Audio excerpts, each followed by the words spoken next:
Almost every kid dreams or fantasizes about playing in the big leagues. Rookie of the Year takes that concept and makes it a dream come true for Henry. He's just your typical middle school student. He's got friends, kids who pick on him, plays on the local Little League team, and deals with crushes on girls. Henry one day slips on a baseball and breaks his arm, and it heals in a way where he can throw super fast. It's almost like he obtained a superpower or something. He throws the visiting team's home run ball back and everybody witnesses it, including the owner of the Cubs, which recruit him as a pitcher. Now that's pretty wacky, but the joke here is that the Chicago Cubs weren't a very good team in the 90s. And in the movie, if the Cubs don't bring attendance numbers up, they will have to forfeit the franchise. Any kid who loves playing sports automatically relates to Henry. He gets to play alongside his favorite players, gets to do commercials, travels to other cities around the country. It's like having the best job in the world. I always felt being an athlete really is the best job you could have.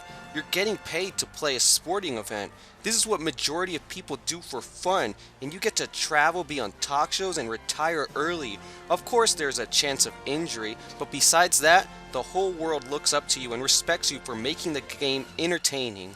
This is what we see in Rookie of the Year, but for a kid like Henry, it starts to conflict with his personal life, with his buddies, and him not being able to play well in the beginning. He even has problems with his manager. Oh yeah, who is also dating his mom. This guy is a real sleaze. First of all, I don't know what she saw in him, and when he finds out Henry is going to play for the Cubs, he jumps at the chance and becomes his manager. He even makes himself more unlikable by driving a car he can barely fit in. When Mom finds out he tried to sell Henry to the Yankees, she punches the daylights out of him. About time. You could just tell from the moment you see him, you don't like him and you yourself want to throw that punch. He also gets jealous Henry is close to Chet Steadman. He's the one who teaches Henry to be a better player. At first, he comes off as a jerk, but starts to lighten up and care for Henry. One neat feature of Rookie of the Year is you spot so many recognizable people from other movies. At least for me. Hey look, the Cubs broadcaster is John Candy.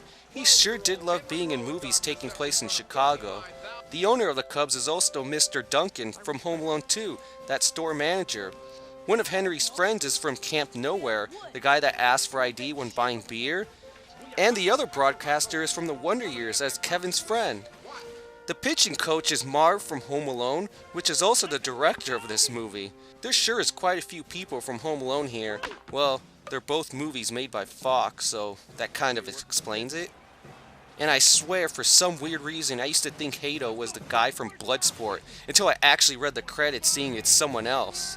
Speaking of Hato, this guy is a bad guy for Henry on the field. Henry has no problem striking out real pros like Barry Bonds, but Hato is a challenge for him. It's funny how when Henry faces Hato the first time, he has his super arm and Hato hits a home run. But in the finale, Henry loses his super arm by slipping on a baseball and falling on his arm again. But this time strikes him out with no super arm. I guess that's the joke, which is pretty funny when you think about it. Speaking of that falling on arm scene, it's the exact same way as in the beginning of the movie. So that's two scenes of slow-mo falling. Come to think of it, there are lots of scenes done twice here. The beginning shows people going to a Cubs game, then again when Henry has the first game on the Cubs. We see the pitching coach get stuck in the hotel room, and then the equipment cage. We see Mom throw like a pitcher twice. We also see the douchebag's flashy car twice. The director sure loves doing scenes twice, I guess for story reasons maybe, but maybe that's what the have-to speech was about when Chet was giving advice to Henry.